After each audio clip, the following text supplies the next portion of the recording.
you've got to feel for the men in green. You've got to feel for South Africa no matter what happens. They've had a few problems.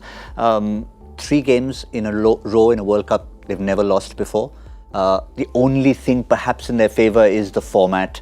But you can't keep clinging on to the format forever. They've lost 3. They'll have to pretty much start winning soon, starting with that game against West Indies. Well, yeah, they have their task cut out for them. But, you can't write this team off. With the kind of personnel that they have and they possess within their group, you really can't write them off. It's not like they've bowled badly. They've bowled very well. To take India to the 48th over to complete a game is bowling really well, with all due respect. And I just think that something has to kind of change. At some point something's going to give for South Africa, because they're giving their best. You can see that they're really trying. Rabada showing emotion, a little bit of frustration. That's going to happen. But that something's going to give at some point. And once that happens, you can see, I think, a turnaround as far as South Africa is concerned. What was impressive is that Chris Morris's performance today. I think they're going to take a lot of heart from that. He's going to take a lot of heart from that moving into the tournament. I think if he stands up with Rabada, and if the two of them can bowl as well as they do, and Imran Tahir can come into wickets, then it might be a different scenario altogether for South Africa. They might feel like they're in with a chance if they get that 1 win under their belt.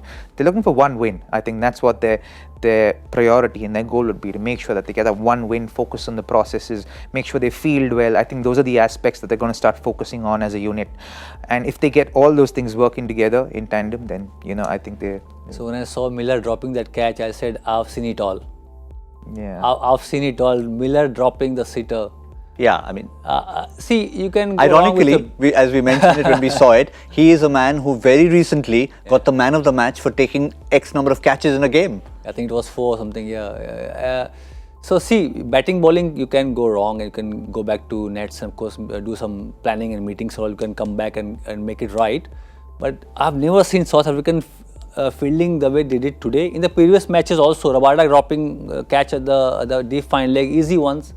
They are fumbling. They've not been sharp in this tournament. So that's probably, I've never seen South Africans doing committing mistakes in the fielding department. See, bowling, batting, I can still understand, because it's the early days of the tournament.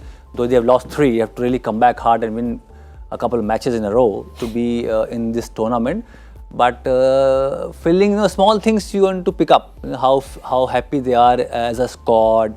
When they are diving around, taking those half chances. It didn't happen. Even that du Plessis dropped Rohit Sharma, he was on duck, to be honest. Yeah. And Dhoni, Skyer in the air, they dropped Dhoni also. Miller dropping the easiest catch in the world. I mean, I've not seen that happen before in my experience seeing them on the ground. And to add to what you said, I mean, there's a bit of a luck factor as well. Yes, you have to take what comes your way. Yeah, sure. But Faf du Plessis also said in his experience, he hasn't seen so many balls landing in no man's land. Yeah. Especially early on, we saw that just past JP Duminy, just past slip. So many of those just dolly up and you take them. Yeah. So a bit of luck, and then of course the skill factor. I think India has proved that luck plays a huge factor in life and in cricket. And you can ask us cricketers, and we are proof that luck plays a huge factor in life and in cricket. And it just seems like everything is not going South Africa's way, but I think they'd want to shift their mindsets, focus on the positives, focus on the things they've done right,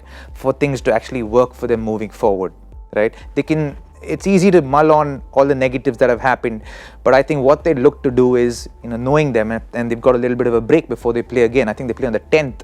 They're going to use these next few days to make sure that they bring themselves out of that mind space that they're in right now. They find themselves in right now, and reach a place where they feel at least neutral or a little bit positive, and doing small things right. I think when things are not going your way, it's about breaking down goals, processes, and making it as simple as possible.